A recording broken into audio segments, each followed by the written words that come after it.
श्री स्वामी समर्थ, श्री गुरुदेव दत्त. प्रत्येकाला 1 तारखेला किंवा 1 ते 10 तारखेमध्ये आपला पगार होतो आणि तो पगार सध्याच्या युगामध्ये ऑनलाईन येतो. म्हणजे 99% लोकांचा पगार हा ऑनलाईन त्यांच्या अकाउंटमध्ये क्रेडिट होतो.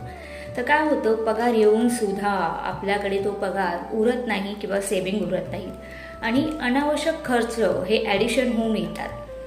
तर काय करायचं आहे, सगळ्यात सोपी पद्धत मी तुम्हाला सांगते. म्हणजे तुमचा जो पगार आहे ना तो सेविंगमध्ये जाईल किंवा त्याच्यातल्या काही गोष्टी तुमच्या हातामध्ये शिल्लक राहतील. तर सगळ्यात महत्त्वाचा उपाय म्हणजे काय माहिती का, ज्यावेळेस आपला पगार 1 ते 10 मध्ये कोणत्याही तारखेला होणार आहे त्याच्या अगोदर तो पगार कसा खर्च करायचा आहे याचा विचार थोडासा कमी करा. म्हणजे ज्या बेसिक गोष्टी आहेत, म्हणजे तुमचा जो EMI आहे तो जाणारच आहे, त्याच्यानंतर जर मेडिकल एक्सपेन्सेस असतील काही तर ते जाणारच आहेत, डिनर आहे, लंच आहे बाहेर करणे, थोड्या ज्या शॉपिंग असतील तर ते पैसे काय आहेत ते जाणार आहे.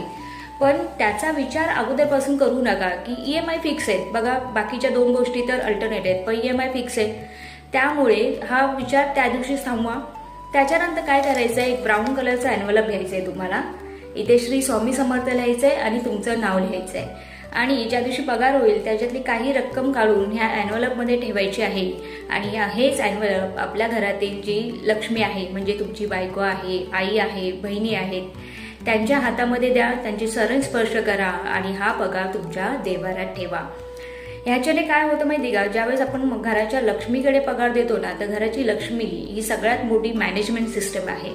तर तो तुमचा पगार एकदम व्यवस्थितपणे ज्या ठिकाणी खर्च करायचा ना त्याच ठिकाणी करते आणि आपले पैसे शिल्लक राहतात. करून बघा, खूप छोटासा उपाय आहे पण याचा बेनिफिट मात्र 100% होतो. आणि कमेंटमध्ये लिहायला विसरू नका. श्री स्वामी.